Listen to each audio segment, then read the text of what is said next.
Hey style peeps, does your wardrobe have goals? What? It's all good. I'm actually not joking though when I ask that. But maybe I shouldn't ask if your wardrobe has goals. Maybe the better way to phrase that is, do you have goals for your wardrobe? And what do I mean by that? Well, you'll have to stay tuned.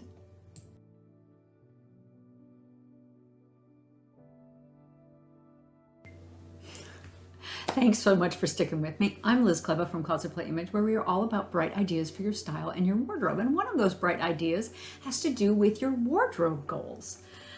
I know it sounds crazy. Do they need to be SMART goals? What kind of goals are they? Like, no, let's not get wrapped up in that whole kind of goal setting thing. But having a long-term plan, when I talk about wardrobe planning, because you know that's my jam, when we talk about a plan, like having a wardrobe plan, usually we're headed in a direction when there's a plan, right? So I've talked before, previously in another blog post, I think I'm gonna go this way, although I'm probably wrong, about your wardrobe as a tool, right? Because your wardrobe is a tool and it needs to support you in what you're doing. Your whether that's for a season, for a year, for a couple of years, it needs to support you. And that's one of its goals. But often we have goals as well. So I'll give you a great example. So when I'm talking to a client, and I was talking to one client, and I was like, well, what do you want your wardrobe to be able to do for you? Now, this is a variation on that tool question. And she was like, well, I just want to be ready for anything. Okay. So I said, well, let's define anything, because if we don't know what our terms mean, and she really did mean anything. She meant anything from a white tie gala to going out and playing with her kids in the backyard in the dirt and the mud and going to the pool and the beach. She really wanted her closet to be able to take care of anything. I'm like, okay, then that's going to require a much larger and more varied wardrobe than someone whose wardrobe goal, for example, is I'm going to be driving around the country with my husband in an RV for the next 2 or 3 years, and I need my wardrobe to be able to fit in the RV, right? Two very different goals for those wardrobes. So sometimes when we shop, or when we're deciding what to keep or release into the world, release back into the wild, the sartorial wild, when we're trying to make those decisions, we are not often keeping the end goal in mind. So for my client who's going to be driving around, her end goal is very specific.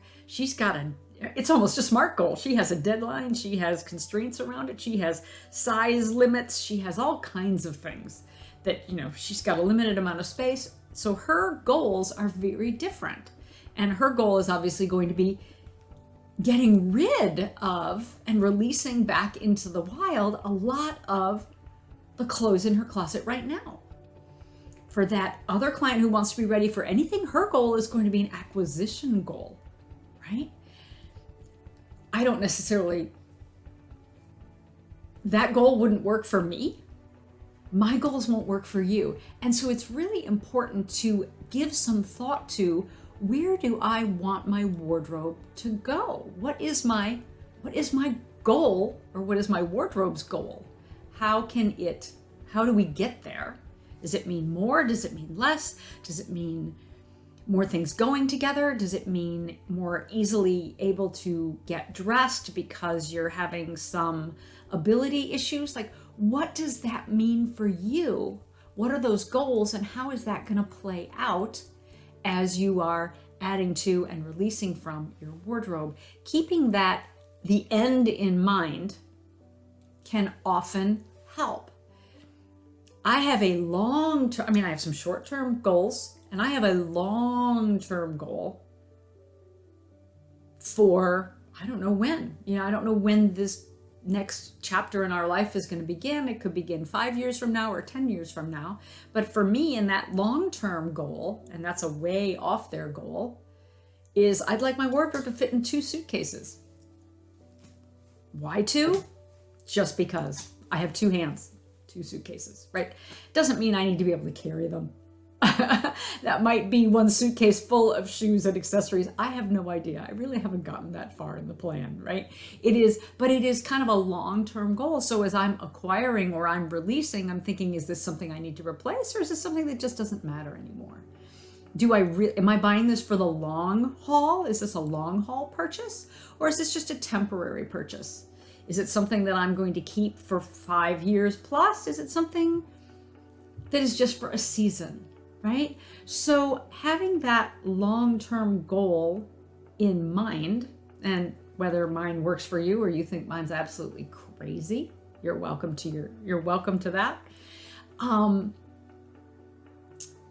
Having that long-term big picture, we could call it your big picture, right? Your YBP, your big picture in mind can help you make decisions in the present. So we do have to live in the present. We have to dress ourselves in the present, but we also need to be keeping at least a little bit of our brain kind of jigging about on where is the future of this going? Because, like I said, it can help us make some of the choices that we need to make in the here and now. So, just some thoughts on wardrobing. If you found something valuable here in this video, please, you know how this works. It's YouTube. Like, subscribe, do all that. Turn on the notification bell. The algorithm loves the notification bell. So if you could do that for me, that would be a fabulous treat. Thank you for spending a few minutes with me today, because your time is precious and any of it you spend with me is a gift. Again, I am Liz Kleba from Closet Play Image. If you would like to find out more about capsule wardrobes, wardrobing, wardrobe planning, fall style trends. I just did a blog post on that. There'll be another one coming up. Please pop on over to the blog. That's closetplay.biz, closetplay.biz. Biz rhymes with Liz. I'm Liz Kleba. Stay safe and sound, sane and stylish. And hopefully I'll see you next week.